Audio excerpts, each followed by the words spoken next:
Si Kejino ay isang pangit at nakakabalisa na talunan na nagpapanggap na mas mahina kaysa sa iyong diskarte sa pag-iwas. Gayunpaman, siya ay talagang isang napakalakas na Dark Lord na may mga babaeng assassin na tumutulong sa kanya gabi-gabi. Pero bago ito, si Kejino ay nabubuhay pa sa kanyang unang buhay bilang isang walang kwentang karakter sa likod sa totoong mundo, kung saan pinangarap niyang maging isang malakas na vigilante sa pamamagitan ng pag-enroll sa MMA at pagbubugbog sa mga lokal na masasamang loob gabi-gabi. Sa eskwela, isang babaeng palaging nagpapapansin, si Akane, ay laging sinusubukang makipagkaibigan sa kanya, sa kabila ng kanyang pag-aatubili. Ginawa niya ito dahil si Kejino lang ang hindi halos sumasamba sa kanya sa eskwelahan. At dahil isa siyang aktres at napakayaman at spoiled na babae, hindi niya matanggap yun. Pero sa totoo lang, ang pagiging mapagbigay niya sa lahat ay nag-ugat sa isang trauma noong bata pa siya bilang aktres, ilang taon na ang nakalipas, nang siya ay dukutin ng mga masasamang loob at sinaktan. Ngayon, dahil sa kanyang PTSD, sinusubukan niyang maging perpektong babae para sa lahat upang itago ang kanyang kapaitan sa likod ng kanyang ngiti. Isang gabi, pagkatapos magtrabaho buong araw para sa nalalapit na festival sa eskwelahan, naghintay si Akane sa kanyang driver na susando sa kanya, pero hindi yun nangyari. Dahil wala na siyang ibang pagpipilian, naglakad na lang siya pauwi, bagay na hindi pa ginagawa ng tinaguriang prinsesa mula noong insidente ng pagdukot sa kanya. Ang hindi niya alam, binubugbog ang kanyang kawawang driver ng mga gangster sa kung saan habang may isa pang grupo ng mga walang trabahong siga ang paparating para kunin siya. Hindi nagtagal, napaligiran na rin si Akane, at habang pinatulog siya ng mga siga gamit ang panyong may gamot, nakita niya si Kejino na naglilibot para hanapin ang mga kriminal.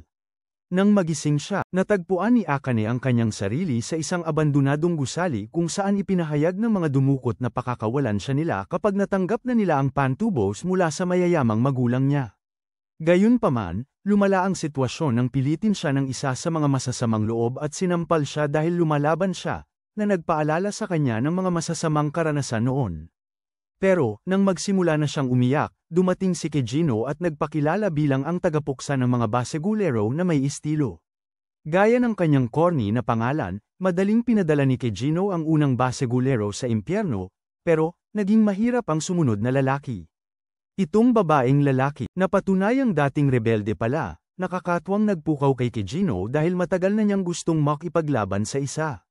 Nagsimula ang kanilang laban, nagtagumpay si Mahawk sa simula gamit ang isang punyal, ngunit kalaunan ay ipinakita ni Kejino kung bakit siya ang bida, gamit ang mga bar-ina para baguhin ang pangit niyang mukha.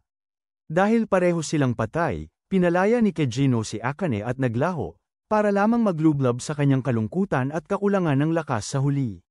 Samantala, tinakpan ng mayamang mga magulang ni Akane ang insidente, gayunpaman, walang makahanap sa nakamaskarang vigilante, aka ang tunay na pagkatao ni Kejino.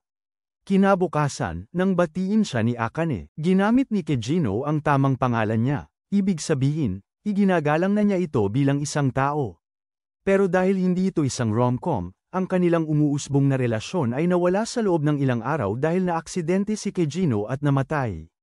Sa kanyang huling sandali, napagtanto niya na kahit ang kanyang kapangyarihan ay may limitasyon, at kung magkaroon man ng digmaang nuklear, ang kanyang edgy na pagkatao ay magiging parang tinapang baka sa isang segundo. Gayunpaman, dahil sa tulong ni Tricom, muling isinilang si Kejino sa isang mundo ng pantasya na may walang kapantay na kapangyarihang mahika at isang harem ng maiinit na babaeng elf na humahanga sa kanya. Ngayon, bilang ang utak sa likod ng isang organisasyon na nanghuhuli ng kriminal sa mundo ng krimen, sa wakas ay naging ang naghahangad na vigilante si Kejino na nagtatrabaho sa dilim na noon pa man ay gusto niya. Gayunpaman, nagpasya pa rin siyang maging karakter sa likuran at itago ang kanyang tunay na pagkatao at lakas para maglibang. Sa kahanay na unibersong ito, si Kejino ay ipinanganak sa isang magandang ina at isang talunang ama sa isang pamilya na nagsasanay ng mga madilim na kabalyero para sa kaharian. Mayroon pa nga siyang nakatatandang kapatid na babae na mas malakas sa kanya, ngunit para lamang sa palabas dahil ang tunay na MVP ay siya noon pa man. Nagtatago sa dilim at gumagawa ng gulo sa mga mahihina na naglakas loob na. Makasalubong siya, ang bagong kapangyarihan ni Kejino ay nagbigay sa kanya ng mad-ulash na balot sa katawan na kaya niyang hubugin sa mga sandata at halos kahit anong gusto niya, at ginamit niya ito para ipakita sa mga taunang pangit ang nararapat nilang kalagyan. Madalas niya itong ginagawa para sa pera dahil sino ba naman ang hindi sa ekonomiyang ito. Sa isa sa mga karaniwan niyang paghahanap tuwing gabi, nakita ni Kejino ang isang nakakadiring bukol ng laman at naisipan niya itong gamitin bilang kanyang punching bag hanggat kaya nito. Ngunit, habang ginagawa niya yun, ang bukol ng laman na ito ay naging isang napakagandang elf isang araw, at agad niyang binago ang kanyang plano.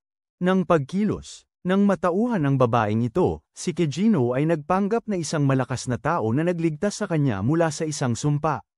Sinabi pa niya ang mga gawa-gawang kwento tungkol sa isang demonyong Panginoon na si Diablo, na ang mga alagad ay ginawa siyang isang halimaw dahil siya ay isa sa 3 inapo ng mga bayani na nagpakulong sa demonyong Panginoon. Alam na naniniwala ang babae sa kanyang mga sinasabi, humakbang si Kejino pasulong at pinalitan ang kanyang pangalan mula sa gustong maging siga na tagapatay patungong Shadow, at inanyayahan siyang sumali sa kanyang grupo upang manghuli kay Diablo. Ang walang muwang na elf, na pinangalanan niyang Alpha, ay agad na naniwala sa kanya at ipinangako ang kanyang buhay na poprotektahan siya. Simula noon, ang pag-i-improvise ni Kejino ay nagpanalo sa kanya ng maraming tagahanga, at kalaunan ay ginawa niya silang kanyang personal na fan club na tinatawag na Shadow Garden.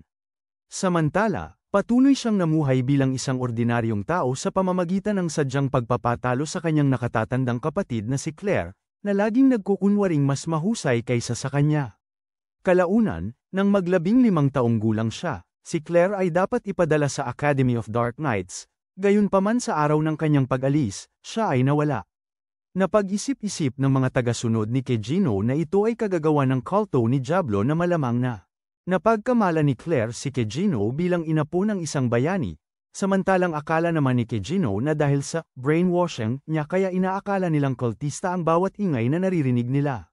Sa anumang paraan, nakakatulong ang kanyang pag-arte na parang Oscar-winning actor para makisama, at nagpa siya ang kanyang grupo na hanapin at hulihin ang mga dumukot sa gabi. Samantala, si Claire, na bihag, ay nagalit nang marinig niyang babalikan ng dumukot si Kejino, at lumalabas na mahal niya ang kapatid niya. Gayunpaman, bigla siyang sinuntok ng dumukot hanggang mawalan siya ng malay at sinabi na gusto niyang suriin ang dugo niya para sa isang ritual, at doon na magsisimula ang malaking plano na magpasikat sa pagdating ni Kejino at ng kanyang grupo. Lumalabas na totoo pala ang mga kwento ni Kejino, at ang mga lalaking nagpapalaki ng katawan ay miyembro ng kulto ni Diablo na sinusubukang buhayin siya. Sinalakay ni Alpha at ng mga babae ang dumukot, pero nakatakas ito, para lang harapin ang pinalakas na kapalaran ni Kejino sa susunod. Madali niyang naiwasan ang atake ng militar na halos 6 na talampakan ang taas, at sa ilang hiwa ng kanyang espada, ginawa siyang pira-pirasong palaisipan. Lalo pang lumakas ang dumukot dahil sa mga droga, pero kahit nagpalakas pa siya ng todo, talo pa rin siya. Kay Kejino, maya-maya, umuwi si Claire ng mag-isa at umalis papunta sa Night Academy. Nang wala siya, akala ni Kejino na makapagpapahinga na siya, pero biglang nagkagulo nang sabihin ni Alpha at ng mga babae na nagdesisyon silang maghiwalay ng landas sa kanya at ituloy ang kanilang mga sariling buhay. Nagtataka si Kejino kung saan siya nagkulang, pero nangako ang mga babae na mananatili silang konektado sa kanya basta habol nila si Diablo at ang kanyang kulto. Lumipas ang ilang taon, at naglakbay si Kejino sa kapital para mag-enroll din sa night school, pero dahil kailangan pa rin niyang gampanan ang kanyang papel. Ang papel ng isang talunan. Sinusubukan niya ang lahat para umiwas sa atensyon. Naninirahan siya sa pinakasimpleng dorm, nakikipagkaibigan sa mga pinakapayak na tao, at gumagawa ng mga kakaibang pastahan para mapahiya ang sarili at mapanatili ang kanyang imahe bilang isang ordinaryong tao.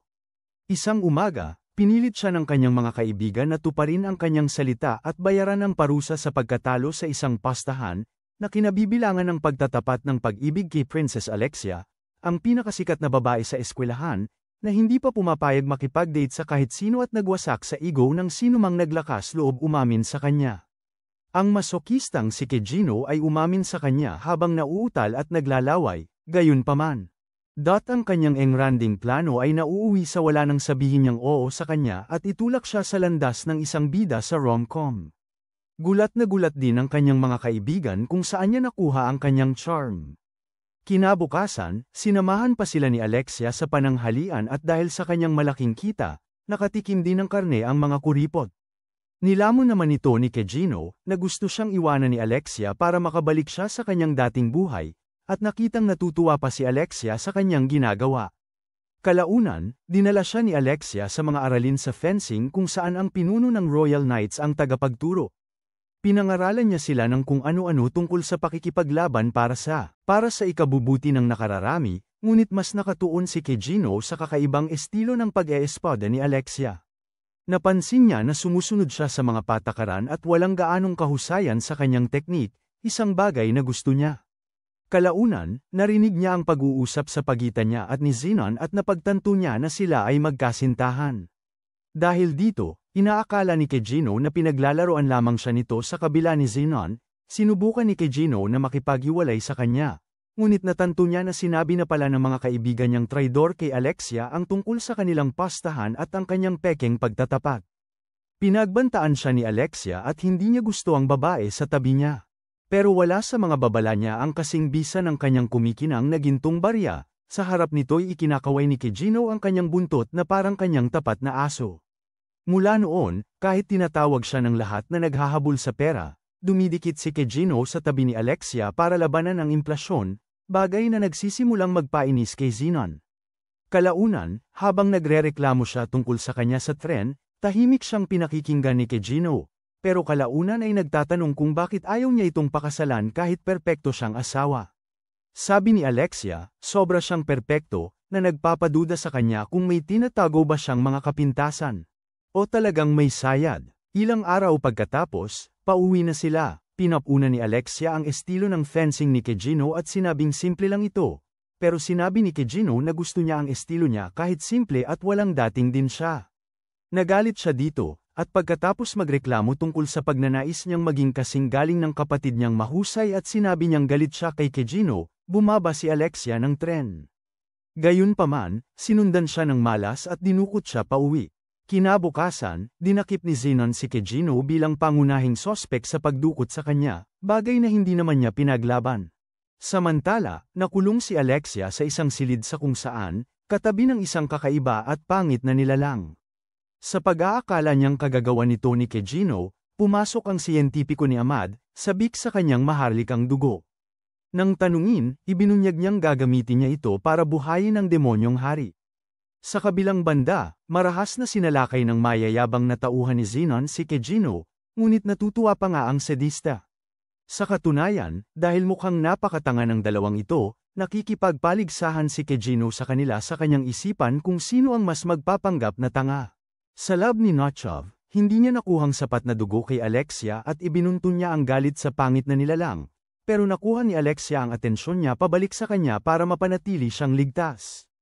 Hindi ito naging maganda dahil pinilit niya siyang magsuka, na mabilis na nagpabawas sa kanyang pagiging makatao. Sa academy naman, nakipagkita si Zenon sa nakatatandang kapatid ni Alexia, si Iris, na prinsesa ng estado, at bumuo sila ng mga plano para hanapin at iligtas ang kanyang kapatid. Ang baliw naman, ay nagkaroon ng matinding pagkabahala nang malaman ang tungkol sa pagkakadakip kay Kejino, at nagsusumikap na umalis ng dormitoryo para sagipin siya. Ilang gabi pagkatapos, nang palayain si Kejino pauwi, may ilang kainahinalang tao na sumusunod sa kanya, pero tahimik silang inasikaso ni Alpha. Kalaunan ay binati niya si Kejino sa kanyang kwarto at sinabi na bumalik siya agad nang malaman niyang nasa gipit ito. Nagulat si Kejino, na hindi na umaasang makikita pa siya, nang malaman niyang patuloy pa rin siya sa pagpapalawak ng kanyang shadow garden, at mas nagulat pa nang mahulaan nitong nabihag din si Alexia ng kultong demonyo. Ang paghanga ni Alpha ay hindi nagtatapos dito at dahan-dahan niya itong inihiga. Nagpasimulang habaran siya, at nagtanong tungkol sa relasyon niya kay Alexia, na halatang ikinasama ng loob niya. Gayunpaman, tahimik siyang umalis ng pangako niyang palabas lang yon, at ipinaalam sa kanya na malapit na siyang puntahan ni Beta. Para salubungin si Beta, inilabas niya ang lahat ng lumang pintura at matandang alak na nakuha niya sa kanyang pagiging magnanakaw at tapat na alagad. At gumana ito nang pumasok siya sa kanyang dormitoryo, at narinig siyang nagsasalita gamit ang kanyang malalim na boses Batman. Agad na kinilig at natuwa ang simp sa pagkakita kay Kejino sa kanyang kaluwalhatian, at ibinunyag na siya at ang iba pa niyang mga kaibigan ay nagpaplano. maghimagsik laban sa tawag ngayong gabi. Maya-maya, habang sinisimula niya itong misyon na kanyang ginawa, 2 pang tauhan ni Zenon ang susubukang suruan siya sa pamamagitan ng paglalagay ng amoy ni Alexia sa kanya. Pero babalatan sila ng buhay ni Kejino, bagay na itinatala ni Beta. Habang sinisimulan ng kulto ni Kejino ang kanilang misyon, ganoon din ang grupo ni Iris, sinusubukan nilang hanapin ang lokasyon ni Alexia. Sa kabilang banda, bumabalik ang baliw na siyentipiko sa selda ni Alexia at iniiniksyon sa nilalang ang dugo niya. Umaasa siyang magising ang demonyong Panginoon, ngunit, nabigo ang Frankenstein na eksperimentong ito at ang nilalang ay naging isang halimaw na uhaw sa dugo. Sa halip na siya, ang unang-una, ginagawang pira-piraso. Nakakagulat, hindi niya sinasaktan si Alexia, sa halip ay pinalaya niya sa kanyang gapos, bago lumabas patungo sa lungsod para maging parang Japanese Godzilla. Pagkatapos, nang lumabas si Alexia mula sa selda, nasusuklan siyang makita ang maruming mukha ni Zenon, at napagtanto niyang siya ang dumukot at nagpahirap sa kanya. Sa kabilang banda, dahil alam niya kung paano siya inisin, ikinukumpara niya ang kanyang mababang dugo kay Iris, na ikinapikon niya. Gayunpaman, dahil hindi ito isang ruto, hindi gumana ang kanyang Emo Amp Power-Up, natalo si Alexia sa laban niya kay Zenon. Nang malaman niyang wala na siyang pag-asa, nanalangin si Alexia para sa isang himala, at dumating nga ang himala sa katauhan ni Kejino. Matapos magbigay ng isang talumpating puno ng kasinungalingan, nagpakita si Kejino at agad siyang nakilala ni Zenon bilang ang nakamaskarang tagapagtanggol na nangangaso sa gabi. Sa pag-aakalang kung sino siya, mayabang na minamaliit ni Zenon si Kejino at sumugod sa kanya. Gayunpaman, pinanindigan ni Kejino ang kanyang mga sinabi. Habang nakatingin sa kanya ang kanyang mangmang na mukha, kumawala ang hapon na Godzilla at nagdulot ng kaguluhan sa lungsod. Sinubukan ng mga hamak na kabalyero sa ilalim ng utos ni Iris na pigilan siya ngunit pawang itinaboy lamang.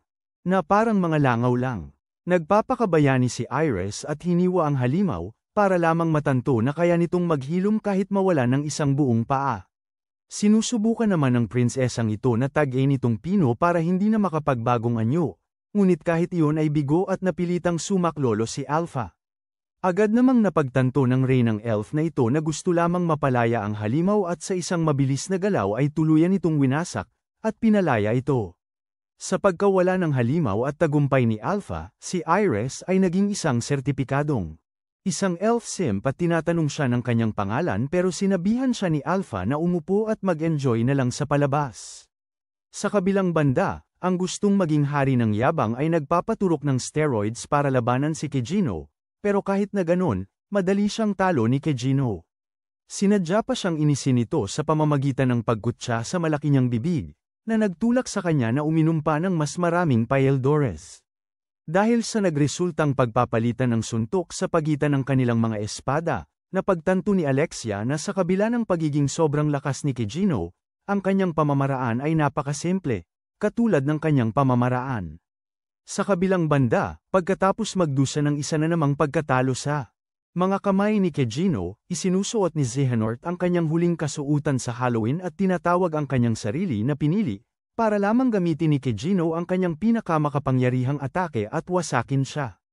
Habang ang mga kislap mula sa kanyang atake ay kumakalat sa buong lungsod, nadarama ng lahat ng kanyang mga tagahanga ang kilig mula sa malayo habang winawasiwas ni Alexia ang kanyang espada pagkatapos mawala ni Xehanort at umalis si Kejino. Maya-maya ay dumating ang kanyang kapatid na walang silbi at niyakap siya, natutuwa na makita siyang buhay, at silang dalawa ay inilalagay ang kanilang mga problema sa pamilya bago matulog. Kinabukasan, nakipag-away si Alexia kay Kejino sa eskwela at nagpasalamat sa pagpuri niya sa kanyang estilo ng fencing at, namumula ang pisngi, nagtanong kung pwede pa silang mag-date ng kaunti. Tinanggihan siya ni Jigichat, kaya naman nagalit siya at inatake siya gamit ang kanyang espada. Samantala, ang harem ni Kejino, na hindi pa rin nakakabawi sa kanyang mga nakabibighaning galaw, ay pinag-uusapan ang mahalagang isyu ng isang nagpapanggap na Shadow Garden at nagpas siyang lipulin ito. Sa kabilang banda, si Iris, na naghihinalang may kinalaman si Xehanort sa mga nangyari kay Alexia. Pagdukot, lumilikha ng kanyang sariling grupo ng mga kabalyero, hiwalay sa mga nagtatrabaho sa ilalim niya. Bukod pa rito, natuklasan niya ang isang relikya na inaangkin niyang magdadala sa kanya sa kulto ni Diablo, para malaman ang kahulugan nito. isang medyo walang muwang na babae ang sumali sa kanilang paaralan. Sa kanyang unang araw, gayunpaman, nabangga siya kay Kejino, nakakaligtas lang sa galit ni Alexia, at umibig sa unang tingin. Sa mga sumunod na araw, may mga nagtatago na gumagawa ng karahasan sa mga tao sa buong bayan sa ngalan ng Shadow Garden, habang nanunumpa si Kejino sa kanyang mga kaibigang may pinag-aralan na birhen pa rin siya matapos maging opisyal ang kanilang hiwalayan. Pinilit siya ng mga kaibigan niya na sumama sa kanila upang bisitahin ang isang lokal na superstore na siyang pinakabagong kinahuhumalingan ng lungsod. Samantala, si Sherry na bagong Pinkett ay sumasang-ayon na tulungan si Iris na alamin kung paano gamitin ang relikya na natagpuan niya matapos salakayin ng isang pasilidad na pagmamay-ari ng kulto ni Diablo. Pabalik sa lungsod, sina Kejino at ang iba pa ay dumating sa kanilang destinasyon at natagpuan ang isang mahabang pila. Habang naghihintay sila, tumingin-tingin si Kejino at napansin na ang bagong tindahan na ito ay nakapagpapaalaala sa mga bagay na natatandaan niya mula sa kanyang nakaraang buhay. Biglang dumating si Ahadi at inilayo si Kejino para sa isang survey, kaya nagtataka ang dalawa kung kailan naging atraksyon sa mga babae ang kapansanan niyang iyon. Sa kabilang banda, dinala ng babaeng ito si Kejino sa isang marangyang bahay panaginip kung saan natagpuan niya ang isa sa kanyang mga tauhan, si Gamma. Ipinahayag niya na ginamit niya ang lahat ng kaalaman na ibinigay niya sa kanya upang likhain itong napakalaking tindahan na kumikita ng milyon-milyon, kaya nagtataka siya kung paano ang kanyang mga simpleng salita na sinabi niya para magmukhang cool ay naging ganitong paraiso. Gayunpaman, dahil si Gamma ay isang henyo, hindi na siya gaanong nagulat. Kalaunan, hiniling niya kay Kejino na maupo sa trono na inihanda niya para sa kanya, ngunit natalisod siya habang papunta roon at damyugo ang kanyang ilong.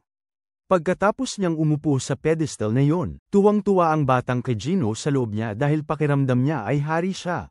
Pero nagkukunwari siyang matigas at ginagantimpalaan ang lahat ng kanyang nasasakupan ng isang kumikinang na pagbuhos ng tubig dahil wala siyang ibang maibigay. Si Gamma, na tulad ng ibang babae ay kontento na sa kanyang simpleng regalo, ay sinasabing ito ang pinakamasayang araw ng kanyang buhay at ipinapakita sa kanya ang bilyong gintong baryang kinita niya. Nanlamig si Kejino dahil hindi pa siya nakakakita ng ganito karaming pera sa buhay niya. Pero nagpakatatag siya at tinanong si Gamma tungkol sa mga naganap na panggagaya. Ipinakita ni Gamma sa kanya ang isang teorya na nagpapaisip sa kanya kung ang nasa likod ng si Alexia nga, dahil sa kanyang nakaraang pagiging marahas. Nang magpaalam si Kejino, ipinakilala siya ni Gamma kay New, isa sa mga bagong miyembro sa kanyang grupo, at inatasan itong tumulong sa kanya. Bago umalis, humingi si Kejino kay Gamma ng 3 balot ng tsokolate at nagnakaw pa ng ilang barya para daw malunasan ang kanyang kakulangan sa pera. Sa gabi, habang siya at ang kanyang mga kaibigan ay pabalik sa dormitoryo, nakaramdam si Kejino ng presensya sa malapit at ginamit ang pagtawag ng kalikasan bilang dahilan para sundan ito.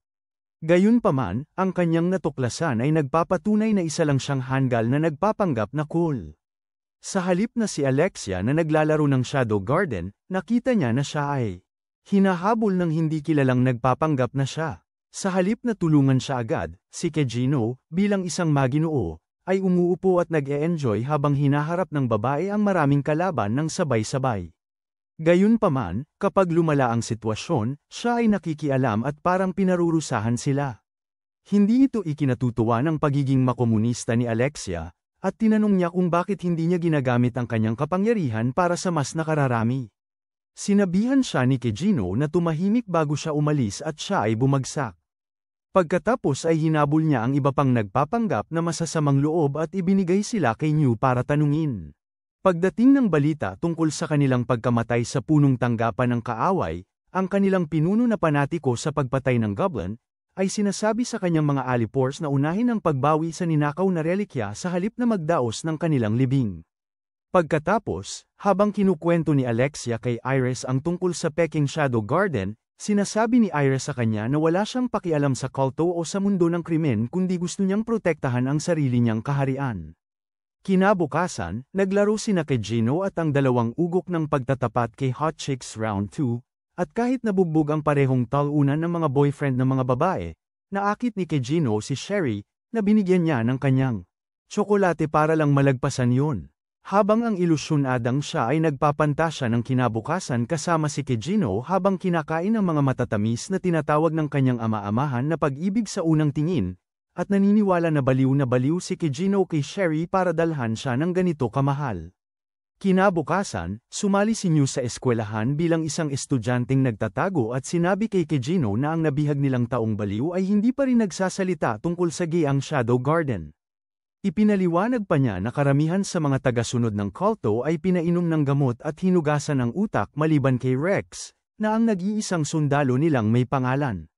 Si Kejino, nasawang-sawa na sa lahat. Ang kalokohang ito, naniniwala na may mas malaking dahilan kung bakit nagpapanggap ang mga impostor na ito bilang kanyang organisasyon at sinabi kay New na mag-imbestiga. Maya-maya, ibinunyag ng kanyang mga idiot ang kaibigan kay Kejino na ipinasok nila siya sa paparating na Busan Festival para sumikat siya sa mga babae at tulungan siyang makatulog kasama ang isa sa kanila. Sa panahon ng festival, pinatumba ni Claire ang ilang mahihina para ilabas ang kanyang galit. Lahat ng mga tipikal na suportang karakter ay sinusubukang kumita ng malaki sa pagsusugal, ngunit walang nangyari. Habang palaki ng palaki ang kanilang negatibong balanse sa bangko, hinarap ni Kejino si Rose, isang prinsesa mandirigma sa kanyang unang laban, at napagtanto niyang kailangan niyang magpabugbog ng husto kung gusto niyang manalo ng gantimpala bilang pinakamahusay na side character. Sumugod sila sa isa't isa sa pagsisimula ng laban, at bagaman maraming pagkakataon si Kejino para umatake kay Rose, pinili niyang lumunok ng pekeng dugo at magpausok. Habang bumabagsak siya sa lupa, inanunsyo ng referee si Rose bilang panalo, ngunit tumayo si Kejino at sinabing kaya pa niyang lumaban. Natalo siya ni Rose muli, ngunit patuloy siyang tumatayo na parang isang emo amp na side character na may malungkot na nakaraan at nakuha ang respeto ni Rose. Sa huli ay ginamit niya ang kanyang lihim na power move para tuluyang talunin siya ngunit napasali pa sa kanyang grupo ng mga tagahanga. Habang siya ay dinadala sa pagamutan at binabalutan ng benda na parang mommy, lumitaw si Sherry na may mga mata na puno ng pag-asa at inaya siyang lumabas. Inalok siya nito ng mga lutong bahay na cookies habang iniisip ni Kejino kung paano siya napunta ulit sa ganitong klaseng sitwasyon. Si Sherry, na naniniwalang gusto siyang pakasalan nito, ay sinabi kay Kejino na mas gusto niyang magsimula bilang magkaibigan muna bago matulog ng magkasama. Nang sumang-ayon siya dito, inilabas niya ang kanyang ampun na ama, na pinuno ng departamento ng pananaliksik ng kaharian. Sa puntong ito, napagtanto ni Kejino na nagkamali siya sa pakikisama, na may mga potensyal na pangunahing tauhan at nagpas siyang magbakasyon ng ilang araw.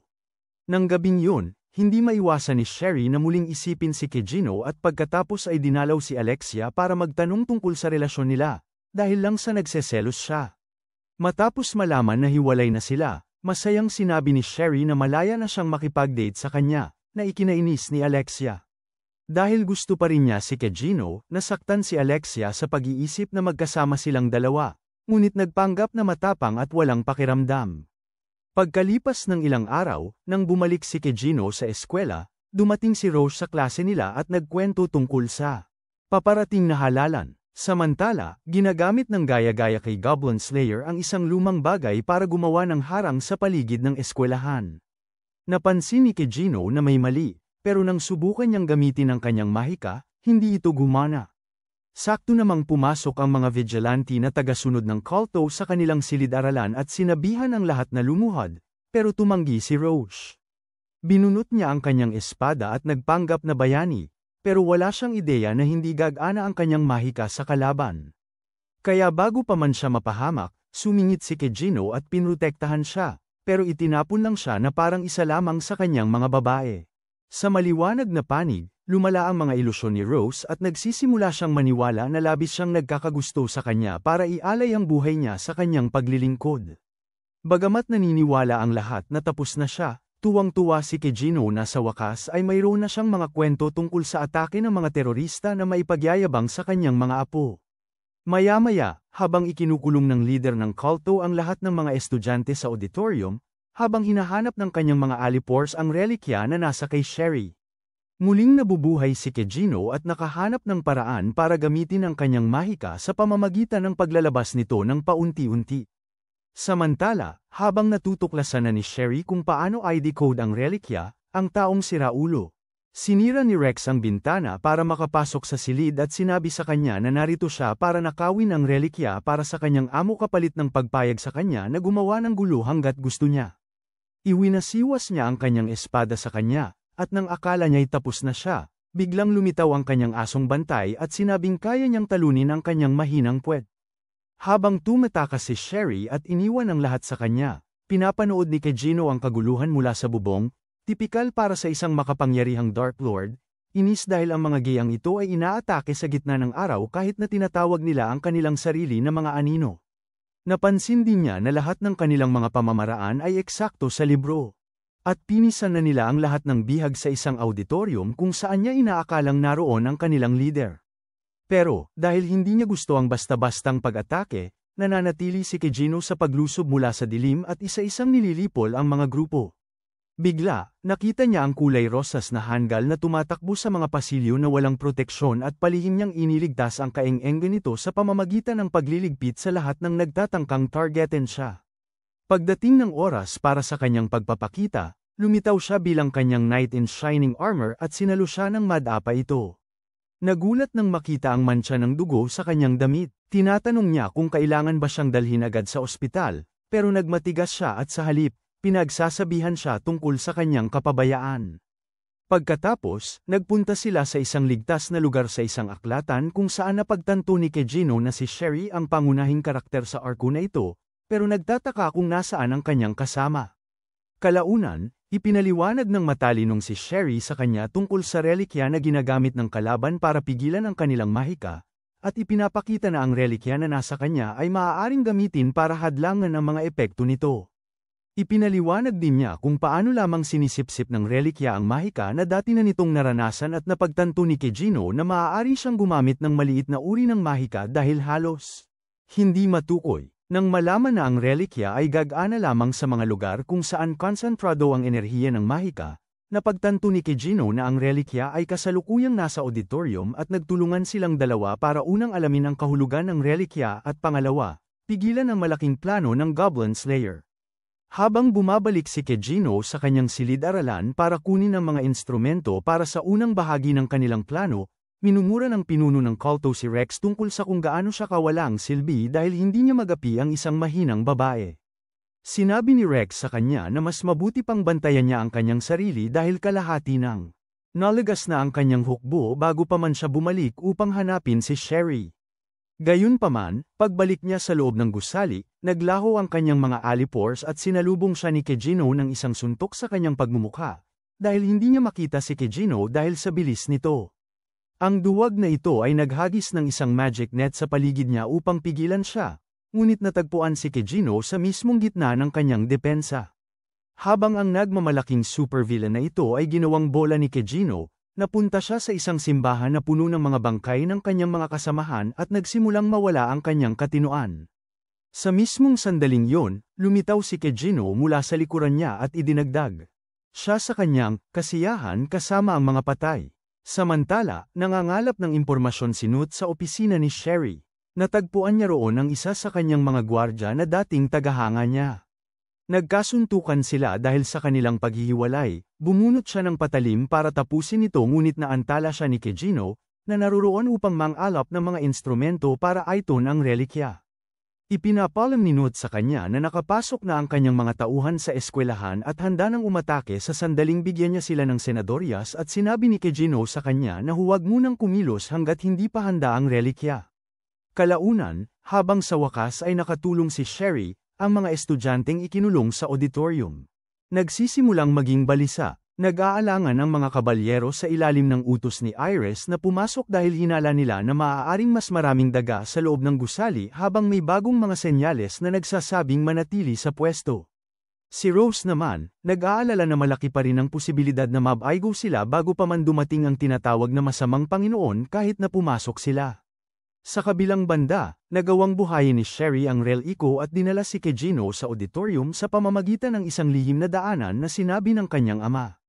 Gustong-gusto ng kanyang pagkamahilig sa sine ang kapanapanabik na pagpapanggap bilang James Bond, ngunit naalala ni Sherry kung paano nawala ng buhay ang kanyang ina doon sa loob ng. Maliban sa kanyang ama-amahang bobo, na binabaliwala niya sa pag-asang kahit papaano'y mapanatili niya ang isang ama. Pagkatapos pumunta ni Sherry sa auditorium sa daan na ito, ilang mga baliw sa lugar ng hostage ang nagpapaputok ng kanilang baril sa kawawang mga estudyante, isang tanawin na ikinatutuwa ng kanilang sadistikong leader na Psycho. Gayunpaman, ang mahinang si Rose ay ayaw kumilos dahil abala siya sa sobrang takot. Nakita ni Sherry ang lahat ng pagdanak ng dugo at, sa sobrang galit, ibinato niya ang relikya sa ere. Agad itong tumugon sa relikya na nasa kamay ng leader ng kulto at winasak ang harang. Sa pagbabalik ng kanilang mahika, si Rose, nag-api ang isang bandido at naudyukan ang iba na lumaban. Sa gitna ng kaguluhan, nagdagsaan ang dalawang grupo at nahirapan si Rose dahil sa dami ng umaatake sa kanya. Ngunit, nang akala niya ay wala na siyang pag-asa, muling dumating si Kejino sa kanyang astig na pagpasok at pinuri ang kanyang paghawak ng espada. Ang bulag na babaeng ito ay hindi rin nakilala na siya ang unang Kejino sa eskwela. Samantala, nilupig ni Kejino at ng kanyang grupo ang kulto dahil sa kanilang kapangyarihan, kaya tinangka ng mahinang leader na tumakas. Napansin ito ni Kejino, ngunit bago pa siya makakilos, sinunog ng walang hiyang ito ang buong eskwelahan. Apoy. Pagkatapos na bahagyang nailikas ni Rose ang mga estudyante, sa wakas dumating si Iris ngunit napatunayan pa rin na wala siyang gaanong naitulong. Sa kabilang banda, sinubukan ni Sherry na hanapin ang kanyang ama ngunit walang nangyari. Samantala, ang leader ng kulto ay nagtungo sa silid-aralan ni Sherry at sinunog ang kanyang mga libro.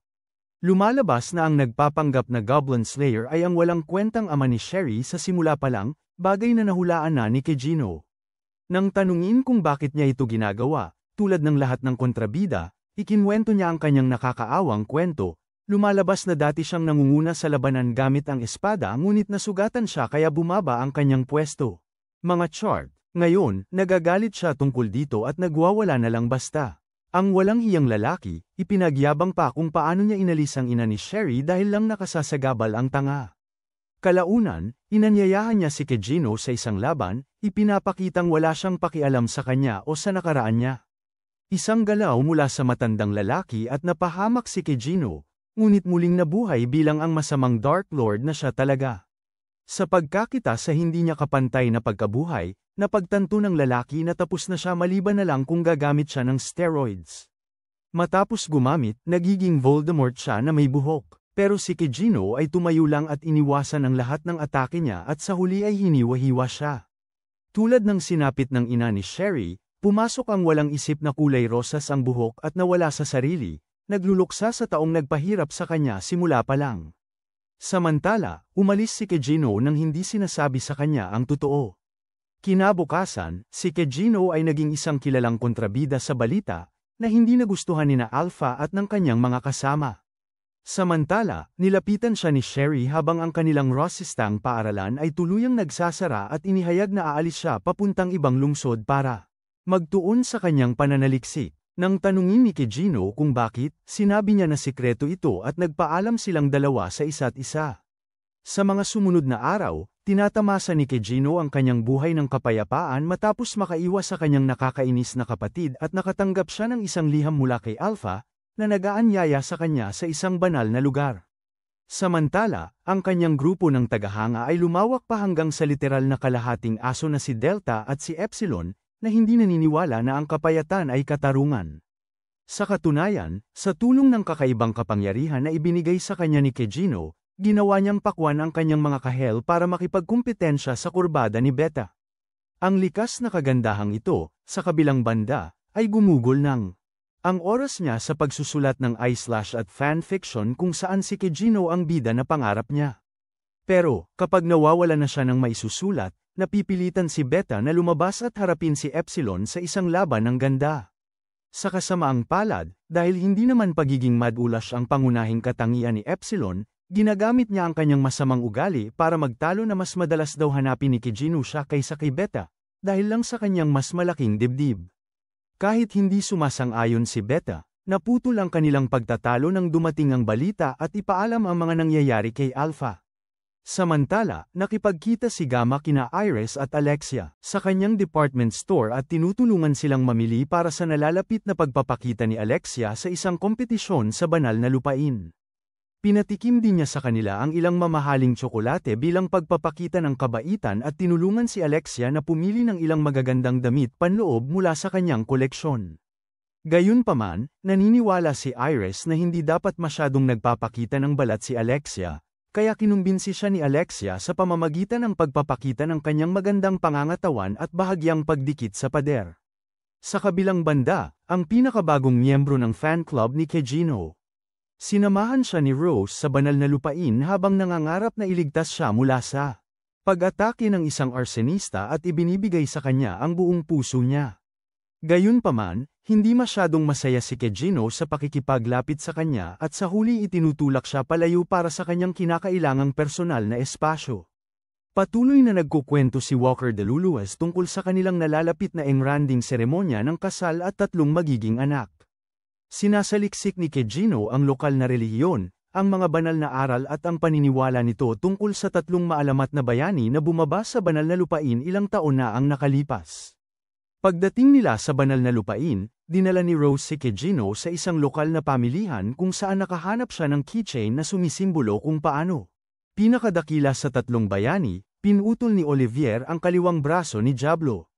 Sinabi rin niya sa kanya na ang maalamat na kamay na ito ay itinago sa mga guho ng isang lugar na tinatawag na santuaryo sa malapit, at kalaunan ay isinama siya sa isang malaking pamimili ng libro.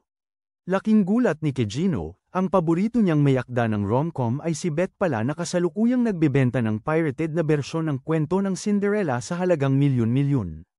Nakakuha pa rin siya ng kanyang autograph pero kinukwestiyon niya ang kanyang babaong utak dahil hindi niya ginamit ang kanyang sariling talino para kumita ng pera, hindi tulad ni Gamet at Beth.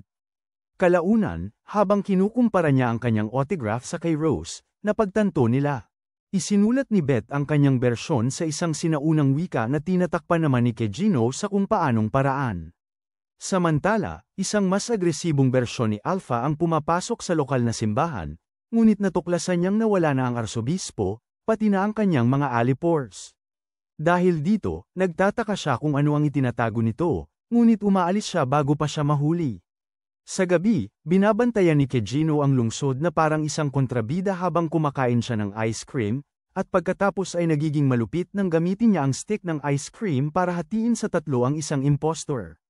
Agad namang sumulpot si Epsilon at tinatangkang kunin ang kanyang atensyon. Sa pagpapakita ng kanyang malulusog na dibdib, mas interesado ang matigas na lalaki na kumuha ng impormasyon tungkol sa kanilang misyon kaysa sa pekeng suso. Pagkarinig sa kanyang ulat, sinabi ni Kejino na gagawin niya ang kanyang parte ng misyon sa paraang gusto niya at umalis. Kinabukasan, pumunta siya sa lokal na hot springs para magpahinga mula sa kanyang mga nakakainis na tagahanga, at nakita niya ang unang babae sa kanyang harem na basang-basa sa parehong bahay tuluyan. Kahit na hindi siya pinansin ni Kejino, hindi makapaniwala si Alexia na nagkatagpo silang dalawa na halos hubad pagkatapos niyang bumili ng napakamahal na mga panty. Gayunpaman, bilang isang edukadong babae, hindi rin niya maiwasang mapatingin sa kanyang pangangatawan at sinabing natutuwa siyang buhay ito matapos mapinsala ng husto. Habang sinusubukang ipagpatuloy ang kanilang usapan, ibinunyag ni Alexia na narito siya sa banal na lupain upang dumalo sa nalalapit na paglilitis ng Diyosa at nalaman niyang si Kejino ay narito lamang bilang isang aksidenteng turista na hindi talaga alam kung paano ang takbo ng kaganapan. Ipinaliwanag niya na ang mga piling mandirigma ay karaniwang tumatawag ng malalakas na emperador mula sa nakaraan at nakikipaglaban sa kanila, isang bagay na hindi masyadong interesado si Kejino. Napagtanto ito, binanggit ni Alexia na nadidismaya siya sa kanyang mga. Hindi niya nakukuha ang atensyon niya at ipinaliwanag ni Kejino na mas gusto niyang mag-focus sa sarili niya kapag nasa maligamgam na bukal. Sa halip, sinabihan niya itong tumigil sa pagtitig sa kanyang Excalibur. Tinawanan siya ni Alexia sa pagiging ilusyonado at pagtawag sa isang maliit na uod na Excalibur. Agad siyang napatunayang mali nang tumayo ito at ipakita ang kanyang pagkalalaki sa kanya. Pagkaalis nito, ang kawawang dalaga ay labis na nabagabag at kinwestiyon ang kanyang buong pagkatao. Kinabukasan, sa pagsisimula ng paglilitis, sinimula ng bagong arsobispo ang seremonya sa pamamagitan ng isang mahaba at nakakainip na talumpati, habang isinusumpa ni Alexia sa kanyang isipan ang kalbo sa pagbalewala sa nakaraang obispo. Kamatayan na para bang hindi nangyari. Dagdag pa niya na naalala kung paano kinansela nito ang kanilang pagsisiyasat at pinahiya siya ilang oras pa lamang ang nakalipas, na lalo pang nagpagalit sa kanya. Gayunpaman, agad na nabaling ang kanyang atensyon kay Bita, o mas tama ang kanyang malaking laki, nang ipakilala siya bilang panauhing pandangal, kasunod ng tagumpay ng kanyang mga nobela. Tulad ng inaasahan, naghiyawan ang mga tao nang yumuko ito at ipinakita ang kanyang mga ari-arian, habang ang insecure na puwet ni Alexia ay nagagalit dahil hindi niya natatanggap ang parehong atensyon. Hindi rin nakakatulong ang pagkainis ni Beth kay Alexia dahil dating kasintahan nito ni Kejino at ang hindi magandang. Ang alitan sa pagitan ng mga babae ay agad na lumalabas. Ang kanilang pagtatalo ay nawawala kapag ipinakilala si Rose, pagkatapos mismo nito nagsisimula ang pagsubok. Ang payat na unang kalaban, na mukhang hindi man lang nagtrabaho sa buhay niya, ay nanawagan sa mga sinaunang mandirigma pero walang sumagot. Habang hinihila niya ang kanyang mahinang katawan pabalik sa mga silid, isang mayabang at matikas na kabalyero ang pumalit sa kanya, ngunit pareho rin ang sinapit. Samantala, pinapanood ito ni Kejino mula sa entablado at ini-imagine niya ang kanyang sarili na gumagawa ng isang magarbo na pagpasok sa gitna ng laro tulad ng bawat edgy weave. At saka, nahihirapan sa pagpipigil na lumabas sa arena at batiin ang lahat ng may pagyayabang, at sa pangangailangang maghintay at gampanan ang kanyang papel hanggat maaari. Gayunpaman, naglalaho ang kanyang iniisip nang bigla siyang tawagin ng anunsyador bilang isa sa mga kalahok. Samantala, ang kanyang mga babae ay lihim na pumapasok sa buong lungsod upang kumuha ng impormasyon at manatili sa kanilang mga nakatakdang lokasyon. Sa Coliseum naman, pinagtatawanan ng lahat si Kejino at inaasahang isa na naman siyang mahina na madaling matatalo ng mga kalaban, kaya nahihirapan siyang magdesisyon kung tatakbo ba siya palayo o mananatili na lang at mapahiya. At ibinubunyag ang kanyang pagkakakilanlan. Sa huli, nagpasya siyang ilihis ang atensyon ng manunood sa pamamagitan ng isang kidlat ng liwanag at nagpakita bilang kanyang mahiwagang alter ego, sigurado na mapapataas nito ang views ng show. Pagkatapos bitawan ang kanyang tipikal na pambubble sa simula, tinawag ni Kejino ang isang sinaunang multo para kalabanin siya, habang naniniwala ang pangit na kalbo na masyado siyang mayabang. Gayunpaman, binawi niya ang kanyang sinabi nang bumukas ang pintuan ng langit sa mismong ibabaw ng stadium sa Habbadi, at nagpakita kay Kejino bilang kanyang kalaban. Ang nakakatakot na babaeng ito ay ang mangkukulam ng kapahamakan, si Aurora, na matagal nang nagdulot ng malaking gulo sa langit at lupa.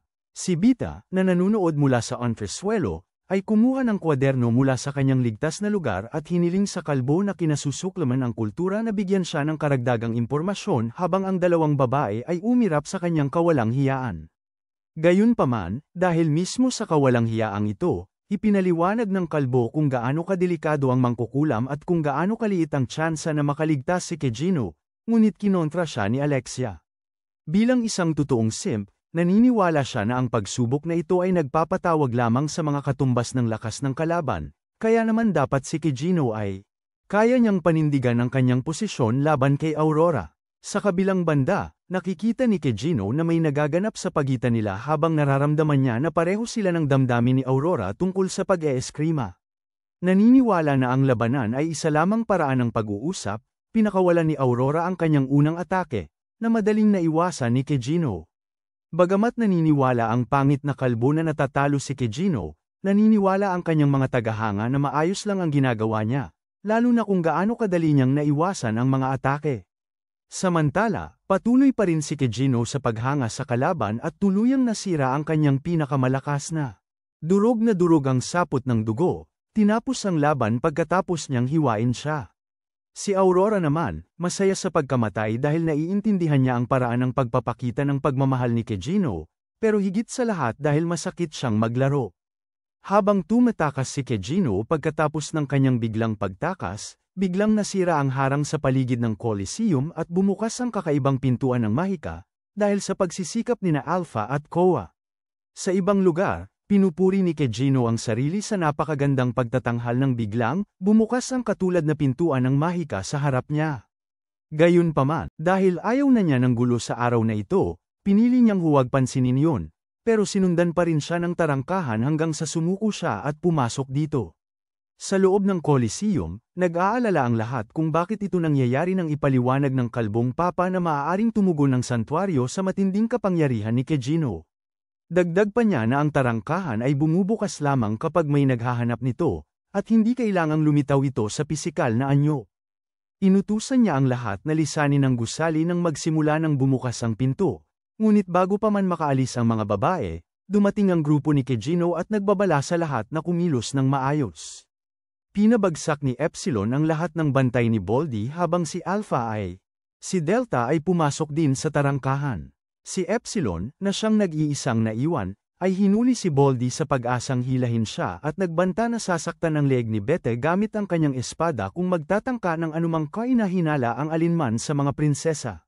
Gayunpaman, dahil mahilig siya sa mga espada, si Beth ay naglalabas lang ng masayang ingay habang naniniwala si Alexia na wala siyang pakialam kung mabuhay siya o hindi. Biglang, sumulpot ang isang nakamaskarang asasin at hiniwa ang kanyang peking dibdib, na lubusang ikinainis niya. Tumalbog ang dibdib ni Beth sa mismong harap ng kanyang mga mata, na nagpapatanto sa kanya na hindi siya maaaring mabuko. Sa ngayon, sa kapangyarihan ng slime, binabawi niya ang kanyang pagkababae bago tuluyang talunin ang asasin. Tinitiyak ng Psycho na walang nakakita sa kanyang dibdib at hinihila si Baldy papasok sa pinto. Pagkatapos noon, si Beta ay hinihila papasok din. Si Alexia at Rose, ang dalawa na naiwan, ay tumanggiring maging mga pangalawang karakter at tumalon papasok sa gate bago ito tuluyang mawala. Sa kabilang banda, ang dalawa ay bumagsak sa ibabaw ni Beta, at ginamit ni Alexia ang pagkakataong ito para tiyakin na ang kanyang malaman na ari-arian ay hindi peke gaya ng kay Epsilon. Sa sandaling yun, dumating ang walang awang Alpha at pinayagan ang lahat para gawin ang kahit anong gusto nila. Habang mas lumalalim sila sa santuario, ibinunyag ni Alpha sa lahat na ang kasaysayan ng Diablos na alam nila ay kasing peke ng politika sa mundo. Sa katunayan, ang bayaning si Olivia, na ang estatwa niya ay natagpuan nila sa loob ng santuario, ay isang babae na nagkataong may eksaktong kaparehong mukha ni Alpha. Sa silakbo ng galit, tinawag siya ng papa na isang bigong eksperimento, kinukumpirma ang mga hinala ni Epsilon tungkol sa madilim na kasaysayan ng kulto. Si Alexia, na tila nahihirapan sa math nung nag-aaral pa, ay sumunod kay Alpha sa susunod na pintuan para hanapin ang katotohanan, ngunit biglang naglaho ang elf kasama ang larawan ni Olivia. Samantala, nakita ni Kejino ang kanyang minamahal na crush nang pumasok siya at tinanong kung siya ba ang tumawag sa kanya. Itinanggi ito ni Aurora, na nakagapo sa isang upuan, at nagtanong kung maaari ba siyang tulungang makawala. Inilabas ni Kejino ang kanyang espada at pinutol ang kanyang straitjacket, na nagresulta sa pagkakita ng kanyang katawan. Matapos magsuot ng kanyang damit na mahika, hiniling niya kay Kejino na makipagtulungan sa kanya para makatakas sila sa kulungang ito ng alaala. Nang tanungin ni Kejino kung paano nila gagawin yon, sinabi niya na kailangan lamang nilang sirain ang magic core nito, pagkatapos nito ay mawawala ang buong santuario. Gayunpaman, ang problema ay, na hindi nila magagamit ang mahika dahil malapit sila sa gitna ng piitang ito, ngunit sinabi ni Kejino na kaya niyang umayos kahit wala ito. Sa kabilang banda, pinapanood ni Alexia at ng iba pa ang mga alaala ni Olivia upang malaman kung paano nang alap ang kulto ng mga ulila bilang mga gamit sa pag-eeksperimento nung nakaraan para magsagawa ng mga eksperimento at gawin silang mga nilalang na may dugo ng mga bayani at ni Diaboles. Samantala, ang paglalakbay ni Kejino at Aurora ay humantong sa kanila sa isang greenhouse kung saan nila natagpuan ang batang Aurora na umiiyak. Tinanong ni Kejino ang dahilan nito, ngunit naniniwala ang mangkukulam na malamang na nahihilang siya sa pantalon niya noong panahong yun. Pagkatapos ay sinampal niya ng malakas, ang sarili niya para kalimutan ang alaala, at nagawa nilang magpatuloy sa susunod. Pagbalik sa laboratorio, ipinaliwanag ni Alfred na si Olivia ay isa lamang sa maraming batang tinaniman nila ng mga selula ng demonyo, ngunit ikinatwiran ng kalbo na ginawa nila yun dahil kailangan nila ng isang malakas na lalaban sa atake ni Diaboles kung sakaling sumalakay siya. Hindi naniniwala si Alfred sa mga sinasabi niya at ipinaliwanag kung paano ang misyon na ipinagkatiwala nila kay Olivia ay hindi para pabagsakin ang demonyo, kundi para kumuha ng mas maraming selula mula sa kanya upang ituloy ang mga eksperimento ng simbahan. Habang nawawala ang alaalang ito, nagpatuloy sila sa isang larangan ng digmaan, kung saan maraming mahihina ang sabay-sabay na umatake sa demonyo at nagawang nakawin ang kanyang braso, na ginamit nila noon upang simulan ang kanilang negosyo ng droga. Ang sumunod na alaala ay nagdadala sa kanila sa gitna ng santuaryo kung saan nakaselyo ang braso ng demonyo, at ipinaliwanag ni Alfred kung paano kalaunan ay pinahusay ng kulto ang mga droga upang lumikha ng isang elixir para sa immortalidad. Gayunpaman, dahil isa lamang demon ball ang kaya nilang likhain sa isang buwan at para magkaroon ng immortalidad ay kinakailangan itong inumin kahit isang beses sa isang taon, 12 tao lamang ang maaaring magkaroon nito. Sa isa pang kaganapan, lumalabas na ang Papa ay isa sa 12. Ay buhay pa salamat sa gamot. Naniniwala si Alfred na kailangan pa nilang pagbutihin ang gamot para maayos ang mga side effect gaya ng pagkalagas ng buhok, kaya kailangan nila ng mga taong may dugo ni Olivia, gaya niya. Nang marinig ito, nagpakita na ng tunay niyang kulay ang kalbo at nakawala sa pagkakatali, pero agad siyang tinusok ni Delta at itinapon sa ilog sa ibaba nila. Pinangaralan ni Epsilon na napakabobo raw na patayin siya bago pa makakuha ng impormasyon, pero naniniwala si Alpha na buhay pa siya. Gaya nga ng hinala niya, lumukso ang uod kasama ang isang bukol ng karne na nagtutulak sa kanya at hinihiwalay ang grupo.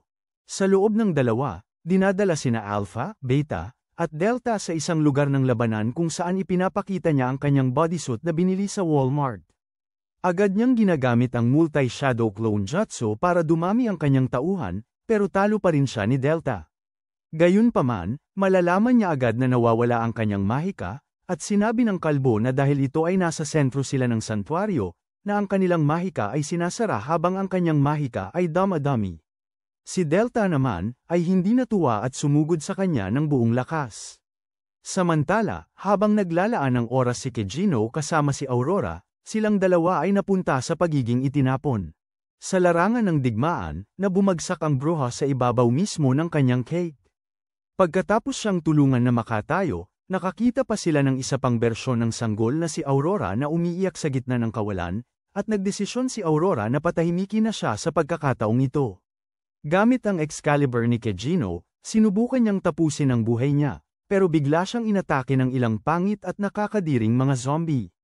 Sumaklolo si Kejino para iligtas siya, sakto sa oras at pagkatapos ay pinatay ang hukbo ng mga naglalakad na patay, na nagdulot ng papuri ni Aurora. Pagkatapos ay inatake niya ang sanggol na si Aurora para masira rin ang alaalang ito. Sa kabilang banda, si Epsilon ay nagpunta sa santuaryo at nakatuklas ng isang aklatan kung saan siya at ang kanyang mga kaibigan ay nagsasaliksik ng mga nakaraang eksperimento. Sa pag-aakalang hindi nila matatandaan ang impormasyon o maibabalik ang mga libro, kinukunan ng mga babae ang mga pahina ng litrato nang biglang, nagsimulang maglaho ang kanilang mga damit, marahil para sa dagdag na kasiyahan ng mga tagahanga.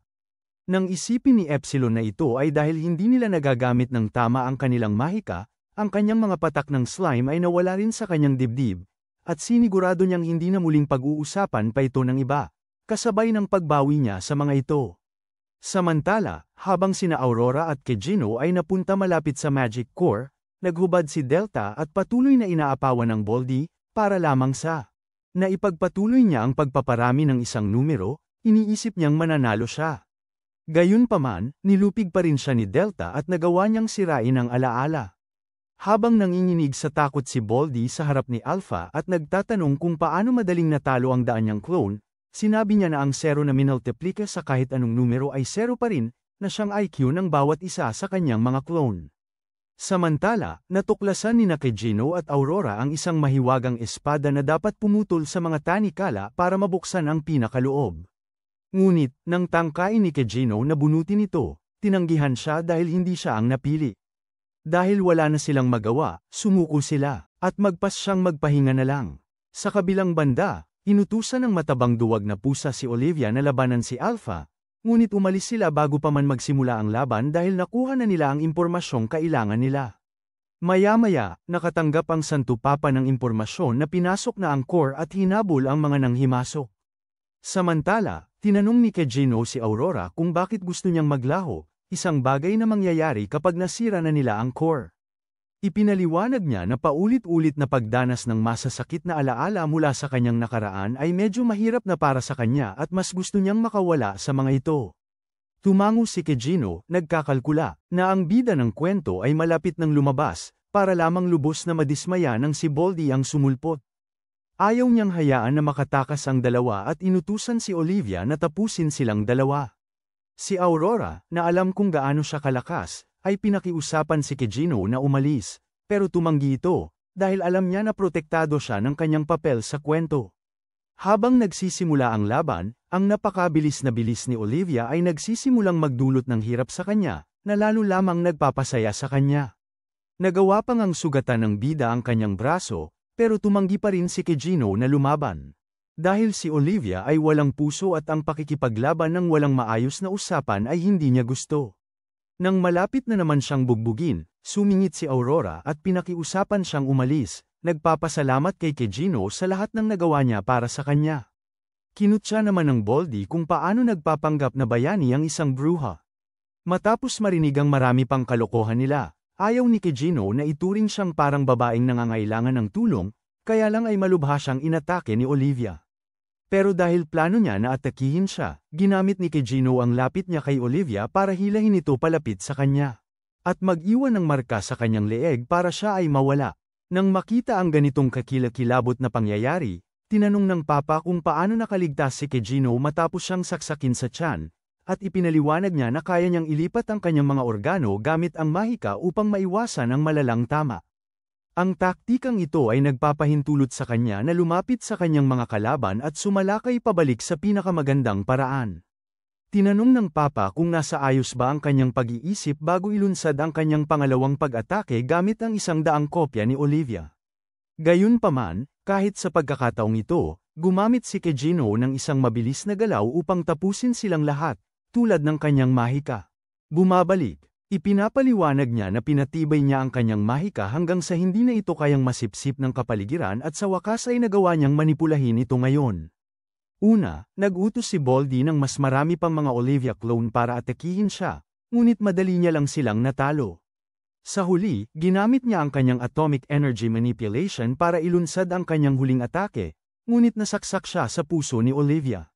Gayunpaman, hindi pa rin ito nakatalo sa kanya, at nagawa niyang wasakin ang buong santuaryo, kasama na ang magic core. Samantala, pinapanood ng kanyang mga kasamaan ang tagpong ito mula sa malayo. Ilang oras ang lumipas, nagising si Kejino sa isang hardin na nakahiga ang ulo niya sa kandangga ni Aurora at ipinapaliwanag sa kanya kung paano niya inilipat ang puso niya sa kanang bahagi para makaligtas sa atake. Dahil hindi niya alam ang tungkol sa agham medikal, sinasabi niyang nakakatawa siya, hanggang sa mapagtanto niyang nagsisimula na siyang maglaho. Sa kanyang mga huling sandali, inaamin niya na siya ang nagpatawag sa kanya dahil gusto niyang mawala at kalimutan ang lahat. Pero, ngayon na nakilala niya ito, ayaw na niyang kalimutan ang oras na ginugol niya kasama ito. Nagpapasalamat din si Kejino sa kanya dahil binigyan siya nito ng magandang oras habang hinahaplos niya ang kanyang labi at hinahalikan siya, bago naging alikabok ng bituin. Samantala, habang si Alexia at ang mga babae ay naglalakad sa kakahuyan, nagrereklamo si Alexia tungkol sa kung gaano siya nang hina at walang silbi sa buong yugtong ito at sumasang-ayon si Rose sa kanya. Nagrereklamo kung paano wala pa rin silang alam tungkol sa Culto o sa Kejino Syndicate. Tanong ni Beta kung ano ang balak niyang gawin tungkol dito, at iminungkahi ni Alexia na bumuo silang tatlo ng sarili nilang grupo ng mga babae at mang-alap ng impormasyon na maaari nilang magamit sa kalaunan. Naniniwala si Beta na masyadong mangmang si Alexia para maging kahit anong bersyon ni Sherlock Holmes, ngunit sumali pa rin siya. Samantala, nalaman ni Alpha na ang ubod, ang espada, at ang santuaryo ay pawang. Nilipol ni Kejino at Simps dahil sa pagiging astig niya. Sumasang-ayon din siya sa pagpasok ni Beta sa gustong grupo ng babae ni Alexia at pagkatapos, ibinunyag ang hindi maarak na balita tungkol sa tunay na pagkatao ni Aurora. Lumalabas na nakipaglandian si Kejino sa mismong demonyong si Diaboles, ngunit pinili ni Alpha na ilihim ito sa kanya, sa pag-aakalang alam na niya. Maya-maya, bumili si Kejino ng mamahaling ari-arian na puno ng petrolyo sa murang halaga sa pag-asang mapalawak ang kanyang negosyo habang si Delta naman ay umalis para maglaro na parang werewolf. Samantala, ipinaalam ni Alexia kay Iris kung paano ang simbahan ng banal.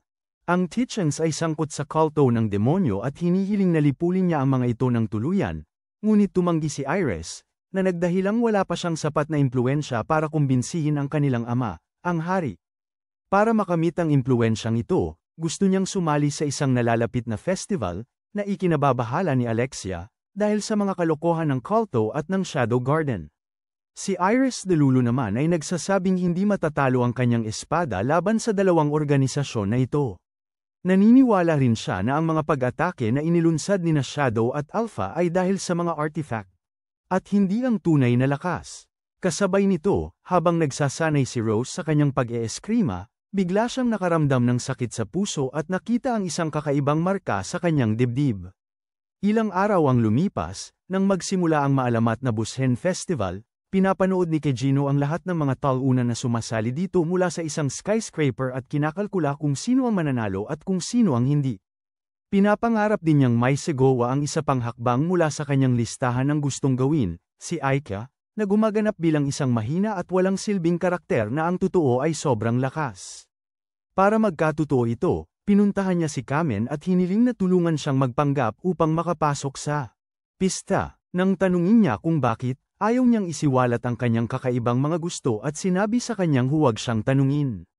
Pagkatapos nito, inilabas niya ang lahat ng cosplay sa kanyang koleksyon at gumamit ng paraang parang cosmetic surgery noong ika-16 na siglo para baguhin ang hugis ng kanyang mukha. Pinili niyang gumanap bilang isang napakakaraniwang lalaki, na parang hindi ngumiti sa loob ng ilang daang taon, at kinuba ang kanyang likod para ipakita ang kanyang kawalan ng kumpiyansa. Sa unang araw ng pista, isang mayabang na babae na may kulay ng buhok na pumalpak, na siya pa namang kampyon sa loob ng isang dekada, ang hamarang sa kanya at sinabihan siyang mag-forfeit ang laban dahil isa siyang mahina na hindi kailanman mananalo. Hindi pinapansin ni Cage no ang kanyang babala, ngunit nakakaramdam siya ng kaba sa tiyan nang mapagtanto na gumagana ng perpekto ang kanyang pagbabalat kayo. Gayunpaman, hindi nag-iisa ang nakakainis na babaeng ito at mayroon siyang maraming sunod sonyer na sumusunod sa kanya. Isa na rito ay isang matipunong atleta na medyo may diferensya sa pag-iisip. Bagamat sa isang tingin pa lamang ay alam na ni Cage no na siya ang hari ng mga talunan, akala ng lalaking ito ay kung sino siya at sinabihan si Cage no na gawin ang sinasabi ni Rose. Nagbigay daan ito kay Cage no na ibulalas ang kanyang pinakamagaling na linya, ngunit habang sinasabi niyang siya ay kahit papaano mas malakas kaysa sa third-rate na alalay, para lang inisin siya. Sa bugso ng galit, sinuntok niya si Cage no at tumalsik ito. Pero hindi siya nasaktan at tinawag pa niya itong isang mahina. Lalo pa nitong ginalit ang walang pakiramdam niyang pag-uugali, at pinagsusuntok niya ito sa lupa, tumigil lang siya nang sabihan siya ni Rose. Sa pag-aakalang natuto na siya, sinabi niya kay Cage no na sumuko na, pero nagulat siya nang makitang hindi siya nasaktan.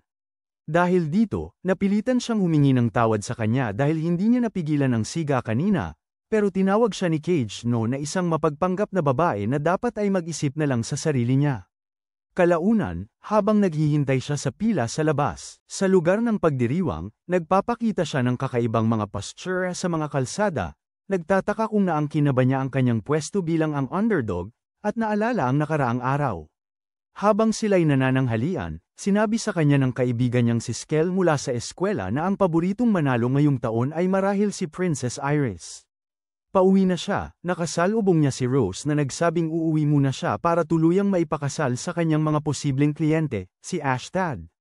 Tinalakay pa niya kung paano hindi magkasundo sina Alexia at Bede at inaakala ni Cage no na dahil pareho silang kakaiba at nakakainis. Bago siya umalis, inalok siya ni Cage no ng burger na binili niya at sinabing magpahinga siya at kalmayin ang kanyang paninigas ng balikat. Naantig, hiniling ni Rose na maniwala siya sa kanya at sa katotohanang paglilingkuran niya ng maayos ang mga tao ng kanyang kaharian, at sumang-ayon si Cage no. Sa kasalukuyan, pinapanood niya ang unang round ng festival kasama ang kanyang kaibigang inutil na nag-aaksaya ng pera sa pagtaya sa mga talunan. Maya-maya, hinayla ni Goldie, ang kampyon na hindi natalo sa nakaraang dekada, ang kanyang kakaibang palabas sa Skel at ipinagmamalaki ang kanyang makintab na puwet, na sinasabing kaya niyang husgahan ang lahat ng mga kalahok base sa hitsura ng kanilang mga mukha. Nang sumapit ang turno ni Cage no, sinabi niya na mayroon lamang siyang halos 30 units ng lakas kumpara sa 1,300 na itinatalaga niya sa kanyang malakas na kalaban.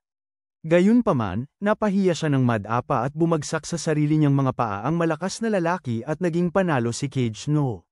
Sa totoo lang, si Cage no ang sumuntok sa mukha niya. Pero sobrang bilis niya itong ginawa kaya walang nakakita. At si Rose naman, nakasilay ng bahagyang nangyari at napagtanto na hindi na kayang maunawaan ng kanyang napakaliit na utak ang kakaibang pangyayaring ito.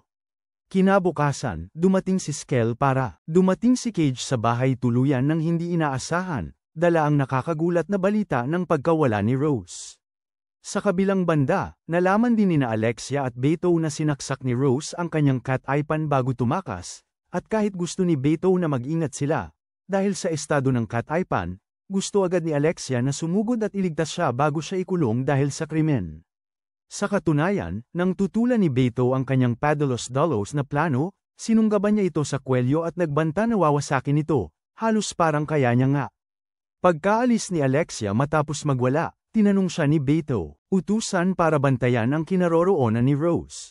Samantala, binabasa ni Cage ang balita tungkol sa pag-alis ni Rose at humahanga kung gaano katindi ang tumakas pagkatapos manaksak ng isang tao, lalo na sa kanyang nobyo na may sombrero. Nang siya na ang lalaban, umalis siya sa stadium ngunit nakasalubong niya ang isang nakakasilaw na babae na nakasuot ng hood na pumihil sa kanya at nagtanong kung bakit amoy duwende siya.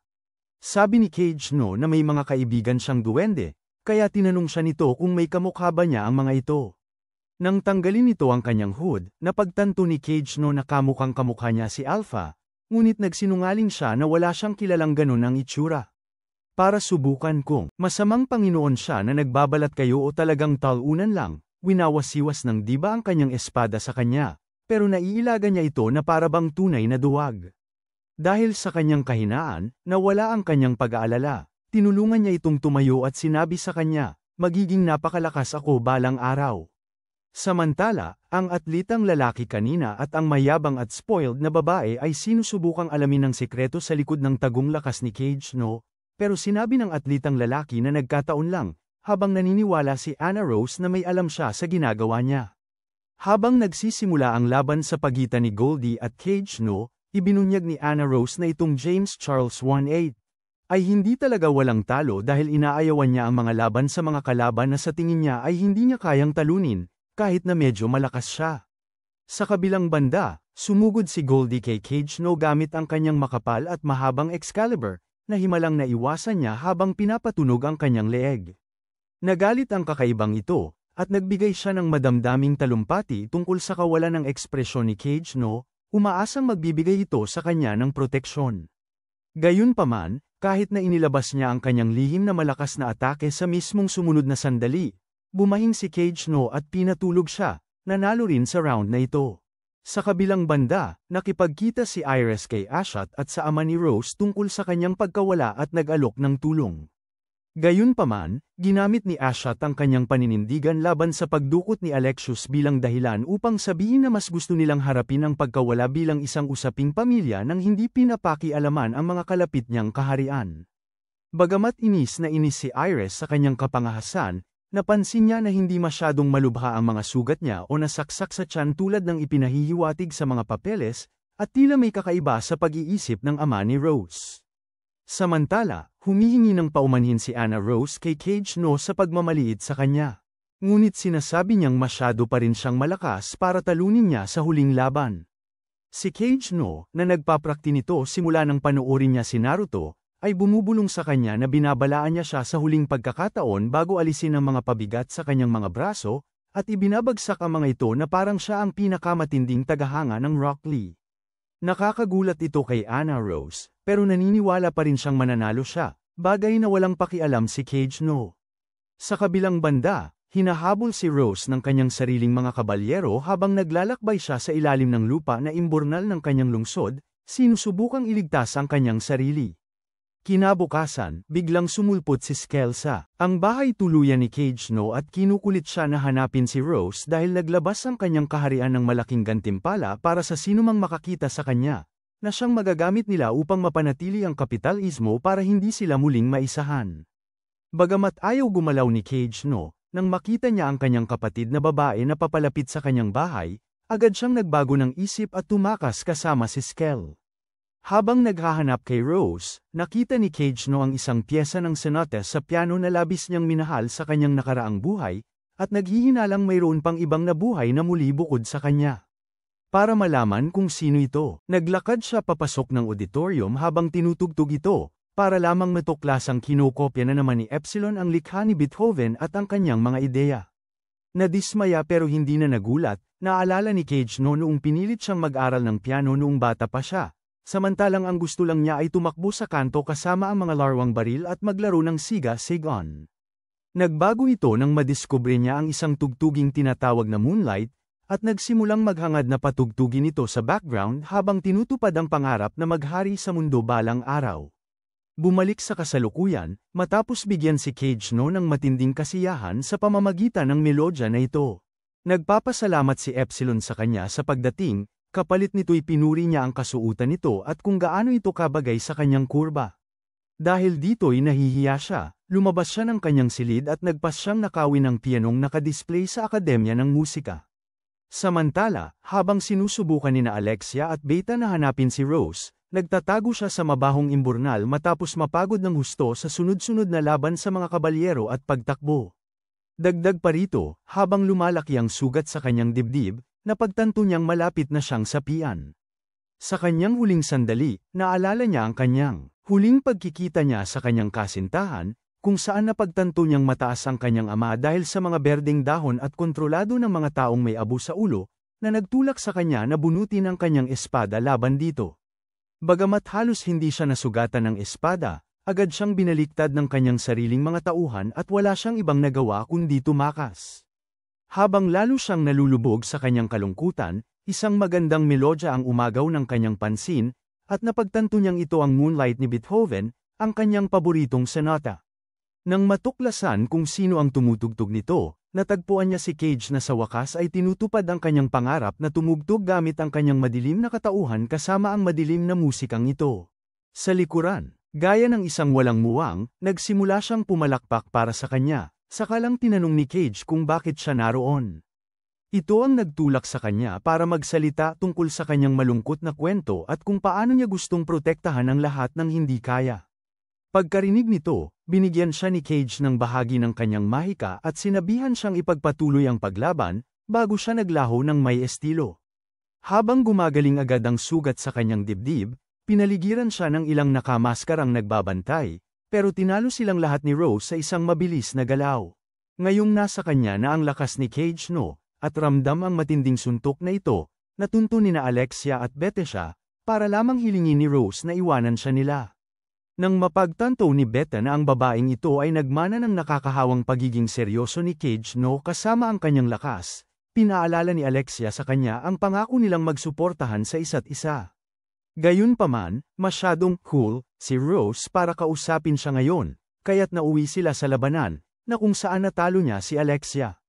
Matapos iwanan siya kay Beta, tuluyan ang lumisan si Rose sa lansangan upang opisyal na maging isang malayang vigilante.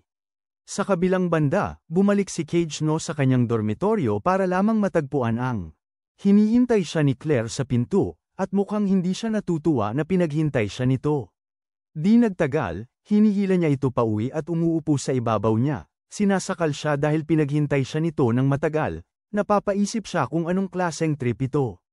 Dagdag pa niya at nagrereklamo na hindi sinamahan ni Cage sa probinsya noong bakasyon niya, at binibigyan siya ng VIP ticket sa Busan Festival, sinasabing pumunta siya doon kung gusto niyang bumawi sa kanyang napako na pangako. Habang halos hindi siya makahinga sa mga kalokohan ng kanyang kapatid, natuklasan ni Alexia na umalis din ng syudad si Beta. Kinabukasan, magsisimula na ang semifinals ng Busan Festival, at si Cage ay nagtungo sa VIP section, para makita si Iris na sumasakop sa pwesto sa tabi niya.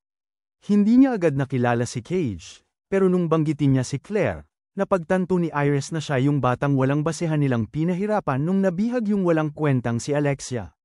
Napagtanto ang kanyang pagkakamali, humingi siya ng paumanhin sa kanya para sa maling asal niya noong mga gabing iyon, kaya't napakagatlabi si Cage sa takot na baka ang espesyal na atensyon na ito ay some-ire sa kanyang pagsisikap na manatili sa gilid. Nais pa niya na manatili si Cage, kaibigan sa kapatid niya, dahil kaya niya lang naman ginagawa yun ay para makakuha ng pera.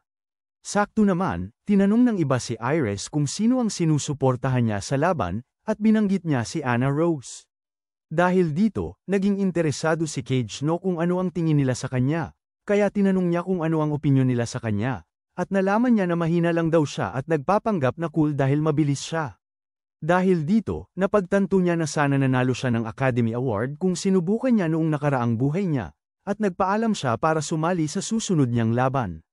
Habang papunta sa locker room, si Cage No, nakasalubong niya ang duwende mula kanina na alam na niyang reyna ng fencing, si Beatrix. Medyo nagulat siya, pero tinanong lang siya nito ulit tungkol kay Alpha at ipinagpalit ang kanyang hamburger sa binili niya kanina. Sa kabilang banda, dumating si Aschat para sirain ang mood at tinanong siya kung sino sa tingin niya ang mananalo sa susunod na laban, si Anna Rose o si Cage No. Bagamat kinikilala ni Iris ang lakas ni Anna Rose, binanggit niya ang kumpiyansa na nakikita niya sa mga mata ni Cage No at naniniwala siyang may maliit na pag-asa na baka mahirapan si Anna Rose. Gaya ng sinabi niya, sa pagsisimula ng laban, muling hinuhusgahan siya ng kayabangan mula sa kanyang mataas na pedestal at naniniwalang mananalo siya basta't mas marami siyang gamitin. Ngunit, kahit paulit-ulit siyang sumalakay, hindi niya masira ang kanyang mga depensa. Pagdating ng turno ni Cage No na talunin siya, bigla siyang sumulpot sa kanyang likuran at tinamaan ang kanyang balikat, nasira ang kanyang panangga at tinapos siya sa isang mabilis na galaw. Si Aschat naman, natakot nang makita ang labis na lakas ni Cage No at gustong kunin siya para sumali sa kulto ng mga demonyo o kaya'y puksain siya. Pagkalipas ng ilang oras, nilapitan ni Cage No ang talunang babae. At humihingi ng paumanhin dahil minamaliit niya ito at inaamin na naging mayabang siya. Kinikilala rin ni Cage No ang lakas niya at nakikipagkamay bago tahimik na umalis. Samantala, pagkatapos manalo ng patas sa kanyang susunod na laban, nakita ni Iris si Beatrix at inaanyayahan itong maging panauhin niya sa susunod na laban. Ang reyna ng mga elf na kaakit-akit, sa kabilang banda, ay inaalok siya ng hamburger kapalit. Sa araw ng finals, nag-e-enjoy si Cage No ng pagtrato na parang prinsesa sa VIP section nang dumating si Iris para asarin siya. Tinatanong niya kung paano siya nakakainom ng kape ng ganun kadali samantalang hindi niya kaya. Dahil mapait ito. Para matapos na ang usapan, iminungkahi niya na lagyan niya ng maraming gatas at asukal ang kanyang kape. Matapos gawin yon, nasiyahan siya sa inumin ngunit nauwi sa paglabag sa halos kalahati ng mga alituntunin ng mundo. Habang tahimik silang nagkakape at parang artista si Cage No, dumating si Beatrix ngunit hindi siya pinapasok ng mga gwardya dahil sa kanyang armas. Agad na namagitan si Iris at pagkatapos niyang ibunyag ang kanyang pagkatao, lahat ng dating nagmamagaling ay lumuhad sa harap niya at nagsimulang magpasipsip para mapabuti ang kanilang kalagayan sa kanya. Gayunpaman, ang kanyang buong atensyon, nakatuon ang pansin kay Cage No na sikat sa mga babae, na naniniwala siyang mas lalakas pa sa hinaharap, sa kabila ng pagdududa ng iba. Samantala, nilalagyan ni Aschat ng gamot ang tatay ni Rose, si Back-An, bago dalhin sa seremonya para matiyak na susundin nito ang lahat ng utos niya.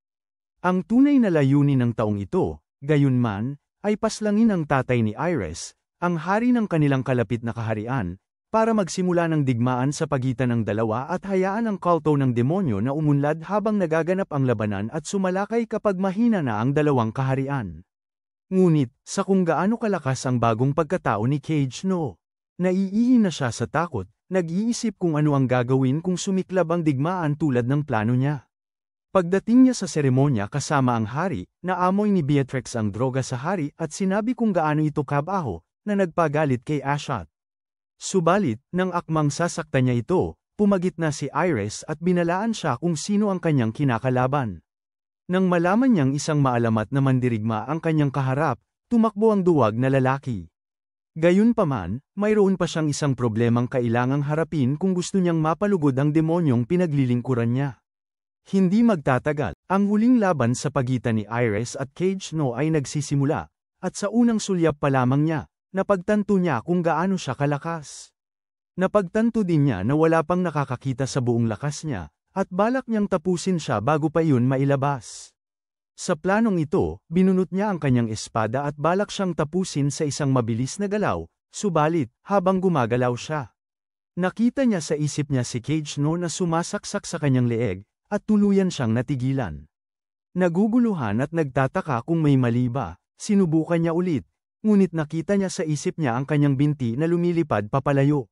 Oras, para bang nagising siya bilang si Sher Ingen, patuloy na ipinapakita ni Cage No sa kanya ang mga pangitain ng kanyang kamatayan habang pumapasok si Rose sa VIP section, para lamang madiskubre na lahat ng miyembro ng kulto ay napuksa.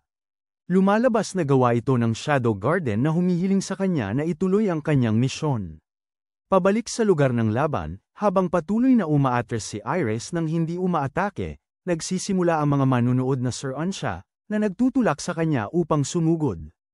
Gayunpaman, kahit sa pagkakataong ito, isang pangitain ang pumipigil sa kanya at ginagamit ni Cage No ang pagkakataong ito upang pabagsakin siya sa lupa.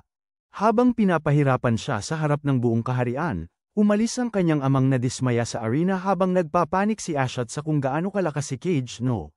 Pero bago siya makagawa ng kahit ano, sumulpot ang mas malaking problema na si Acre Rose at humingi ng tawad sa kanyang ama para sa lahat ng kanyang nagawang mali. Tumugon ang matandang lalaki na dapat sana ay sinapian sa paghingi ng tawad ng kanyang anak at pinatawad siya, na ikinainis ni Ashat. Sa sandaling yun, binunot ni Rose ang kanyang espada at sumugod sa kanya, pero ginamit niya ang isang may sakit na matanda para maging panangga, na nasaksak ni Rose.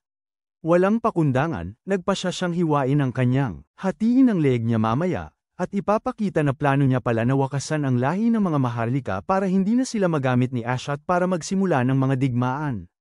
Pero bago pa niya magawa yon, humarang si Cage No at nagpakilala bilang Shadow, na nakilala ni Rose na yung bandido noon na nagligtas ng buhay niya. Matapos niyang aminin na malaki siyang tagahanga nito, umalis si Rose sa stadium at itinutok ni Cage No ang kanyang espada sa mapanirang ulo niyang fiancé, pero humarang si Beatrix at hinarap siya. Habang sumisiklab ang digmaan, nagpasya ang ama ni Iris na ipatupad ang batas militar at inuutusan ang kanyang mga tauhan na sundan si Ashat na tumakas. Sa kabilang banda, habang nagbabanggaan ang mga espada ni Cage No at Beatrix, ang katotohanan tungkol sa kanyang tunay na pagkatao ay labis na ikinagagalit ni Iris para sa drama, at ipinapangako niyang tatapusin siya gamit ang sarili niyang lakas. Samantala, nahihirapan si Beatrix na sabayan ang napakabilis na bilis ni Cage No at halos matamba sa bawat pagtatangka niyang sumuntok. Sa sandaling yun, sumulpot si Iris na may isang sikretong alas sa kanyang manggas sa anyo ng isang artepakto, ngunit kinutya lamang siya ni Cage No dahil sa pagiging mahina at paggamit ng pandaraya. Dahil dito, sumabog ang kanyang galit, at pinaputok niya ang kanyang unang atake, na iniwasan ni Cage No na parang napakadali, habang umiiwas din sa mga atake ni Beatrix. Samantala, nakasalubong ni Rose si Alpha, na nag-alok sa kanya ng dalawang pagpipilian.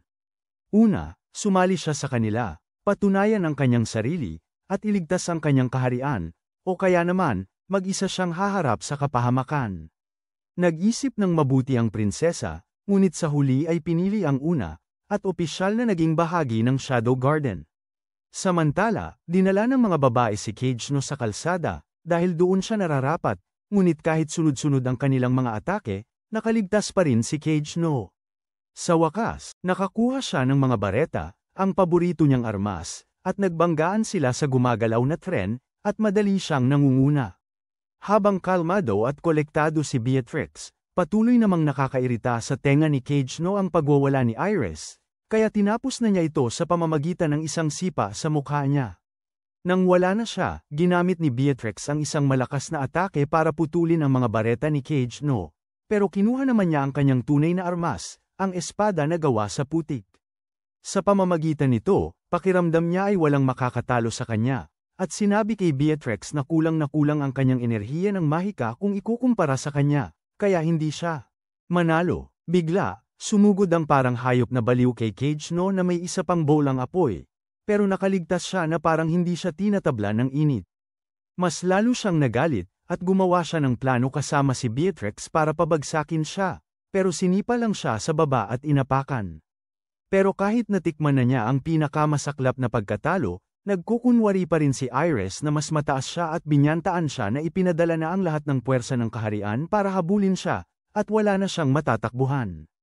Napatawa si Cage No sa kapal ng mukha niya, kasing lakas habang iniisip niya kung bakit siya ang dapat tumakas at kung ano ang tinatakasan niya, lalo na't ang prinsesa ay isa lamang mahinang daga. Dahil dito, ipinatikim niya sa kanila ang kanyang atomic power at ikinalat ang kanyang mahika sa buong lungsod. Binalaan ang buong pag-iral nito, ngunit sa huli ay hindi niya sila sinaktan at naglaho na lamang. Dahil sa sobrang pagkawala ng respeto, nawala sa sarili si Iris, At siya ay humiikbi habang nakaluhod samantalang kalmadong pinagmamasdan siya ni Beatrix. Ilang araw ang lumipas, ang balita tungkol sa insidenteng ito ay nailathala sa mga pahayagan at si Cage No ay tinaguriang halimaw ng siglo. Samantala, pinagsabihan si Ashak ng mga nakatataas na demonyo dahil pinakawalan niya si Rose, pero nangako siyang huhulihin niya ito agad kapag nakita niya. Sa kabilang banda, malugod na tinanggap si Rose sa lugar ng pagsasanay ng Shadow Garden, kung saan ang unang hakbang sa pag-aaral ay kung paano gawin ang fan service sa tamang paraan. Pagkatapos siyang alisan ng pangalan, katayuan, at maging ng kanyang mga damit, pinilit din siyang kalimutan ang lahat ng kanyang alaala, kasama na ang kay Cage No, na labis niyang ikinalungkot. Samantala, patagang tinutugtog ni Cage No ang kanyang paboritong sonata, masaya dahil meron siyang. Sa wakas natupad ang lahat ng kanyang mga layunin. Dito nagtatapos ang pag-iisip ni Cage No. Mag-comment ng Rest in Peace Cage No para malito ang mga hindi tunay na tagahanga at kung gusto mo ng mga buod ng anime na katulad nito panoorin mo ang video na ito.